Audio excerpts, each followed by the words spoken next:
Sababu anyway tuachane na hiyo story. Haya tuendelee. Labda ningeuliza sababu tulikuwa tunataka kuingia kidogo. Umeguza wa Munyoro. Sema na wa Munyoro hiyo ndio mambo ambayo sasa tunataka kuuliza. Hapo sasa ndo umeguza mlima.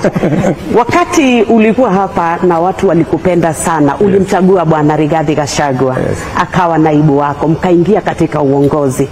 Sasa wakati tukiendelea na kazi tukaona sijui ni jambo lipi ambalo lilikupa msukumo ama ni lipi lililosababisha akang'atuliwa kutoka kwa kiti cha unaibu wa rais. Ni jambo ambalo lilikera watu wengi sana wa mlima, sababu walisema umemng'atua mtu wetu, na hata ukawaletea bwana profesa na wakasema sisi mtu wetu alikuwa Rigathi. Ni jambo lipi ambalo lilisukuma kabisa Rigathi akang'atuliwa kutoka kitini cha unaibu?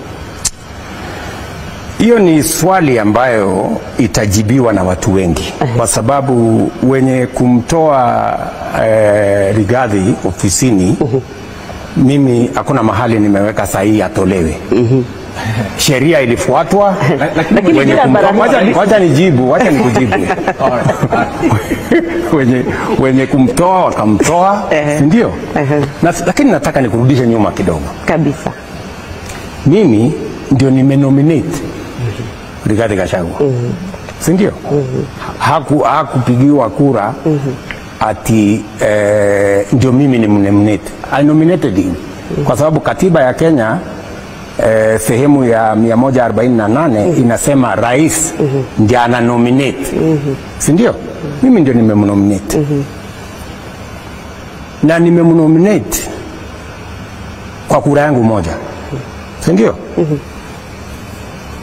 Na mimi nataka nikueleze, hata wakati mimi nimemnominate Bwana Gachagua, niliuliza, kwa sababu nilikuwa na wabunge wengi, viongozi wa kutoka mlimani, tuliketi chini na wao, nikawaambia jameni,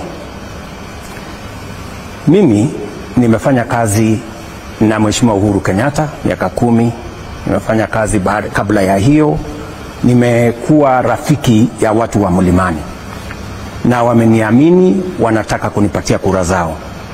Nataka nyinyi kama viongozi wa kutoka mlimani, wa bunge wa sasa, munisaidie mmoja wenu ama mmoja wa viongozi wa kutoka mlima awe naibu wangu wakati tunaenda kwa uchaguzi.